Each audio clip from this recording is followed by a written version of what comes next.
Siapa Pak Dian dulu? Silakan Pak Dian. Ya, terima kasih pimpinan, terima kasih Pak Menteri dan semua teman-teman dari Komisi 5. Saya pikir kita tidak perlu berlama-lama karena seluruh dasar hukum atas hak atas tanah itu sebenarnya sudah clear and clean sejak program transmigrasi itu dibuat dari tahun 50. Walaupun sebenarnya ada problem-problem yang muncul terkait hak kepemilikan tumpang tindih lahan yang sudah dari tahun 68 sampai hari ini tidak selesai. Dalam bayangan saya begini pimpinan.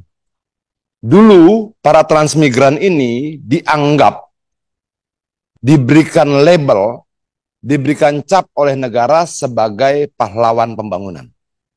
Sebagai pahlawan ekonomi karena membantu pemerataan di wilayah-wilayah yang masih sepi penduduknya. Bahkan dianggap sebagai pahlawan dalam menjaga perbatasan negara. Mereka ditaruh di pulau-pulau terluar dan sebagainya. Untuk itu, para transmigran itu menjual kerbaunya, sapinya, kambingnya untuk membantu keberangkatan. Itu ketika awal tahun 50, 60, 70. Tapi hari ini gelar mereka berubah. Hari ini gelar mereka tidak lagi menjadi pahlawan pembangunan, tidak lagi menjadi pahlawan ekonomi, tapi menjadi perambah hutan. Kenapa mereka menjadi perambah hutan? Karena tiba-tiba sertifikat mereka ada dalam kawasan hutan.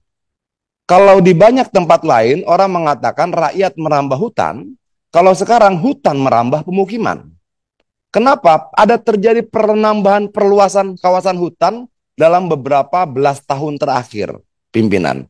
Nah, menurut saya, kalau Indonesia tahun 50, Indonesia tahun 70, 80, dan hari ini adalah Indonesia yang sama, maka harusnya tidak boleh terjadi hal seperti ini. Apa yang sudah menjadi hak rakyat tidak bisa kemudian tiba-tiba dihilangkan.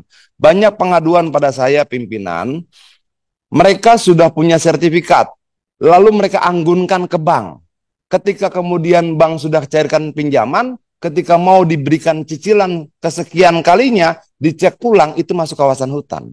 Lalu si petani ini berpikir, kalau saya lunasi pinjaman ini, saya tidak akan pernah dapatkan lahan saya lagi.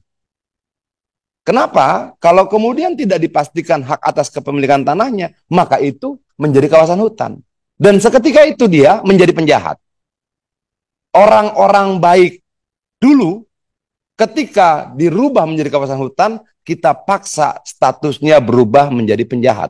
Kalau angka Pak Menteri 17.600 sekian, berarti negara sudah memproduksi 17.000 penjahat dengan kebijakan ini. Walaupun sebenarnya saya minta pada Pak Menteri diuji ulang data ini, karena di Lampung saja data saya ada 40.000 hektar yang sudah tersertifikasi masuk kawasan hutan.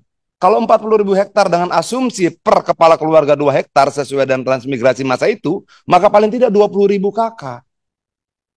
Nah, bagaimana kemudian kita lihat kejamnya kita bernegara, orang-orang baik yang berkorban buat bangsanya, 20 tahun, 30 tahun kemudian menjadi penjahat dengan label perambah hutan. Untuk itu pimpinan, saya pikir tidak perlu berpanjang lebar. Kita harus pastikan dalam rapat kerja hari ini bahwa semua lahan transmigrasi yang sudah bersertifikat maupun yang belum bersertifikat harus dikeluarkan dari kawasan hutan. Itu untuk menjaga wibawa negara, untuk menjaga nama baik mereka yang sudah berkorban buat negara ini. Terima kasih.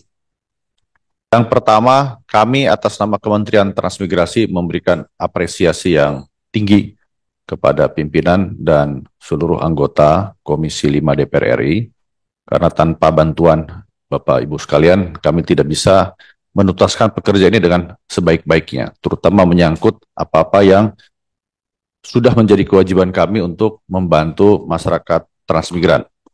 Dalam hal ini, adanya program Trans Tuntas pun itu sebetulnya juga muncul gagasan tersebut hasil dari rapat kerja dengan Komisi 5 DPR RI. Kami melihat bahwa ini merupakan persoalan yang sangat fundamental. Kemudian memang kami ada keterbatasan kewenangan karena persoalan penerbitan sertifikat itu ranahnya ada di Kementerian ATR BPN. Sementara Kementerian ATR BPN untuk menerbitkan sertifikat itu harus berstatus clean and clear. Dan clean and clear itu diantaranya itu adalah juga menyangkut dengan Kementerian Kehutanan. Apakah masuk dalam kawasan hutan atau tidak? Berbagai macam persoalan-persoalan menyangkut dengan lahan ini, seperti juga tadi kami sudah sampaikan kepada pimpinan dan seluruh anggota, juga meluas tipologinya. Betul yang tadi disampaikan oleh para anggota Komisi 5, bahwa tidak hanya terkait dengan kawasan hutan, tapi juga ada yang menyangkut dengan HGU, terus kemudian juga berkonflik dengan kelompok masyarakat lainnya. Kami sudah mencatat seluruh persoalan yang tadi disampaikan, aspirasi yang sudah disampaikan. Kami akan jawab secara tertulis, secara rinci, tapi beberapa hal yang dapat mungkin kami sampaikan sebagai respon yang disampaikan oleh Bapak Adiana Pitupulu itu sangat valid, Bapak, bahwa 17.000 bidang itu adalah yang kami inventarisir yang belum keluar sertifikatnya. Tetapi persoalan menyangkut dengan kawasan hutan ini ada juga yang sudah keluar sertifikatnya, tapi terus kemudian masuk dalam kawasan hutan. Seperti contoh tadi di Sulawesi Selatan. Jadi penempatannya tahun 99 sudah keluar sertifikatnya, HPL-nya, kemudian 20 tahun kemudian masuk dalam kawasan hutan. Sehingga terus kemudian bermasalah gitu, Pak.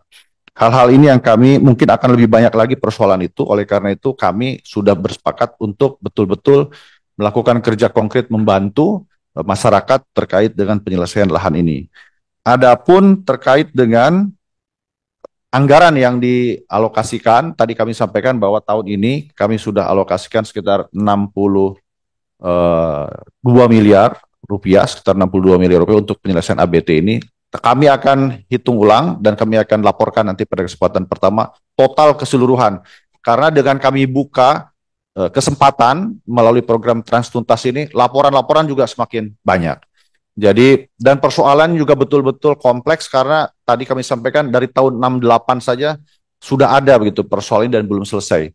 Kemarin kami alhamdulillah sudah menyelesaikan seperti contoh yang transmigran lokal di Sukabumi. Itu ada 1.200 sekian bidang menyangkut 642 kepala keluarga. Itu adalah salah satu contoh konkret yang akan kami selesaikan. Di bulan Juli ini kami juga akan berangkat ke Melolo, di Sumba Timur, itu juga sama. Terus kemudian ada beberapa yang sudah di tangan kami sekitar 3.000 bidang yang akan segera kami selesaikan. Yang akan kami serahkan, sudah terbit sertifikatnya dan kami selesaikan. Lain-lainnya akan kami hitung secara konkret, meskipun terkait dengan anggaran ini kami juga sedang negosiasi. Oleh karena itu dukungan dari DPR ini sangat besar sekali, menyangkut misalkan pembayaran provisi. Ini kan dari government to government. Kalau misalkan itu tidak perlu dibebankan kepada kami, tentu kami akan dengan senang hati sekali, Pak. Contoh seperti di Natuna, kami diberikan kewajiban untuk membayar provisi sekitar 3 miliar rupiah kepada Kementerian Kehutanan. Kami kemarin pada bulan Desember lalu sudah mencoba untuk menegosiasi dari Kementerian Kehutanan, tetap dimintakan untuk dibayarkan. Karena kami belum ada dananya, sebentar lagi insya Allah cair ABT, itu kami alokasikan ke anggaran tersebut. Demikian, Bapak Ibu sekalian, satu hal lagi mungkin tentu saja hasil dari ratas ini akan kami segera laporkan kepada Bapak Presiden, supaya ada kebijakan yang jauh lebih konkret dan bisa mendapatkan kabar gembira untuk seluruh transmigran di seluruh wilayah Indonesia. Kalau kami hitung, Bapak, sekitar kami sudah memberangkatkan sekitar 2,1 juta kepala keluarga dengan jumlah jiwa sekitar 9,3 juta jiwa. Kemungkinan dengan generasi kedua ketiganya sudah lebih dari 40 juta jiwa transmigran yang ada di seluruh Indonesia. Terima kasih. Assalamualaikum warahmatullahi wabarakatuh.